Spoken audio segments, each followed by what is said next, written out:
अस्सलाम वालेकुम। Welcome to like education grade 9 biology lecture number 15। आज हम साइंटिफिक मेथड का फिफ्थ स्टेप एक्सपेरिमेंटेशन डिस्कस करेंगे। तो ये बड़ा इंपॉर्टेंट एमसीक्यूज़ है। Most basic step of biological method is experimentation. ठीक है, बायोलॉजिकल मेथड का सबसे जो बेसिक स्टेप है वो एक्सपेरिमेंटेशन है। अब एक्सपेरिमेंटेशन में हम क्या देखते हैं कि जो हाइपोथेसिस हमने बनाया था आया कि वो सही है या गलत है, और उसके बाद जो हाइपोथेसिस से डिडक्शन हमने बनाई थी इफ़ एंड देन का यूज़ करते हुए उसे रिगरस टेस्टिंग से गुजारा जाता है। रिगरस कहते हैं कि कंसंट्रेशन के साथ, बड़ी तवज्जो के साथ आप उसको बार बार टेस्टिंग करते हैं। हाइपोथेसिस हमने मलेरिया का क्या बनाया था, प्लाज्मोडियम कॉज मलेरिया, और इसका डिडक्शन बनाया था if plasmodium is the cause of malaria then the patient affected with malaria है प्लाज्मोडियम इन देयर ब्लड। और फिर हम पेशेंट्स को चेक करेंगे और उनका ब्लड चेक करेंगे और उनमें हम देखेंगे कि प्लाज्मोडियम मौजूद है कि नहीं है। एक्सपेरिमेंटेशन में हम ये सब करेंगे और जो हाइपोथेसिस सही होगा, एक्सेप्टेड हाइपोथेसिस होगा, ठीक है, वाकई हमने चेक किया सबके ब्लड में प्लाज्मोडियम था जिनको मलेरिया हुआ है, तो फिर वो एक्सेप्टेड हाइपोथेसिस होगा, वो फर्दर प्रिडिक्शन की जाएंगी, पेशेंट गोइयाँ की जाएंगी कि ये एक रूल बन गया है कि जिसको भी मलेरिया डिजीज़ होनी है उसके ब्लड में प्लाज्मोडियम ज़रूर मौजूद होगा। फिर इसकी वैलिडिटी को चेक किया जाता है कि ये बात कहाँ तक ठीक है। तो ये सारा एक्सपेरिमेंटेशन के बारे में था। और आई एम सॉरी, आज मेरी ज़रा तबीयत ख़राब है। इसके बाद हम एक्सपेरिमेंटेशन देखेंगे। इसमें जब भी एक्सपेरिमेंटेशन का प्रोसेस करना है इसमें कंट्रोल एक्सपेरिमेंट करते हैं। ठीक है, एक्सपेरिमेंटेशन में हम दो ग्रुप बनाते हैं, एक कंट्रोल ग्रुप, एक एक्सपेरिमेंटल ग्रुप। कंट्रोल होता है किसी चीज़ को कंट्रोल करना, लेकिन यहाँ पे बात उल्ट कर देनी है आपने। कंट्रोल ग्रुप में आपने जब चेक करना है तो उसको एक्सेस सप्लाई कर देनी है उस चीज़ की। जैसे कि कार्बन डाइऑक्साइड की टेस्टिंग कर रहे हैं फोटोसिंथेसिस में, आपको पता है फोटोसिंथेसिस में कार्बन डाइऑक्साइड और वाटर वेपर्स वो यूज़ होते हैं और in the presence of sunlight and chlorophyll and form glucose बनाते हैं। एक प्लांट, उसमें हमने कार्बन डाइऑक्साइड एक्सेस में दी, जिसमें बहुत ज़्यादा एक्सेस में दी, वो कंट्रोल ग्रुप है। एक्सपेरिमेंटेशन ग्रुप, हम जो एक्सपेरिमेंटल ग्रुप है उसमें कार्बन डाइऑक्साइड नहीं देंगे, बहुत कम देंगे, ना होने के बराबर। और फिर हम ग्रोथ चेक करेंगे।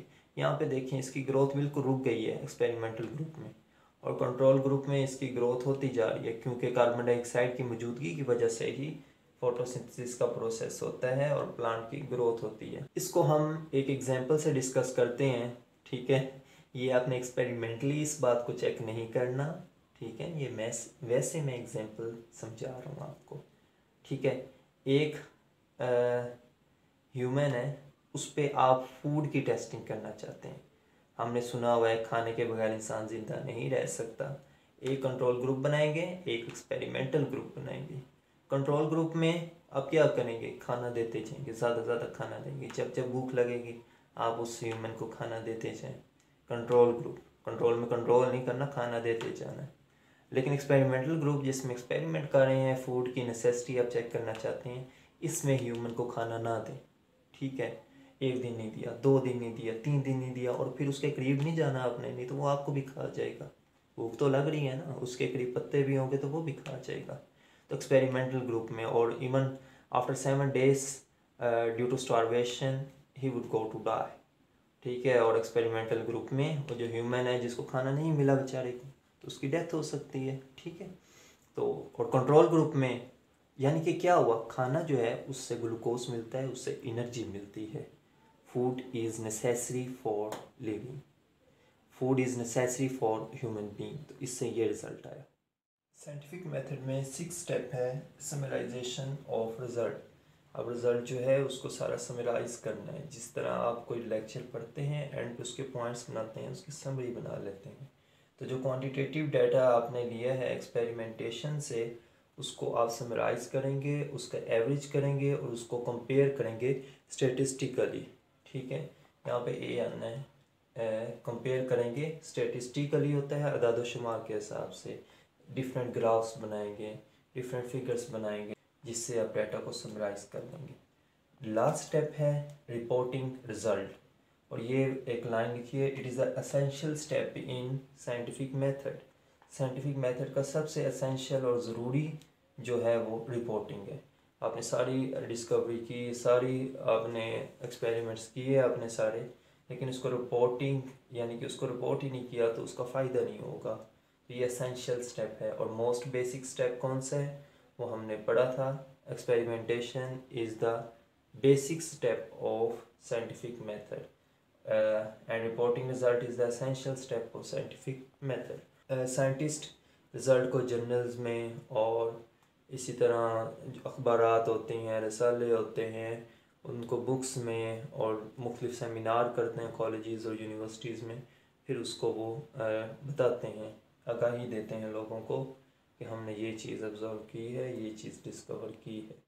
इसका फ़ायदा ये होता है कि लोग जो होते हैं अपने रिज़ल्ट को वेरीफाई भी कर लेते हैं कि आया हमारा रिज़ल्ट ठीक है या नहीं, और कुछ दूसरी प्रॉब्लम्स को सॉल्व करने के लिए भी उसको अप्लाई कर सकते हैं। तो अपना भी काम वो चेक कर लेते हैं, और जब मज़ीद आगे उसके रिलेटेड कोई काम कर रहे हों तो फिर भी उससे हेल्प आउट ले सकते हैं। नेक्स्ट लेक्चर होगा और वो कॉम्प्रिहेंसिव और बड़ा लेक्चर होगा। कॉम्प्रिहेंसिव लेक्चर होगा lecture number 16, story of malaria, malaria की कहानी। ठीक है, और ये एक लेक्चर नहीं बल्कि 2 लेक्चर में बात चली जाएगी, 16 में और 17 में। So stay connected with me for more updates. Thank you very much. अल्लाह हाफिज़।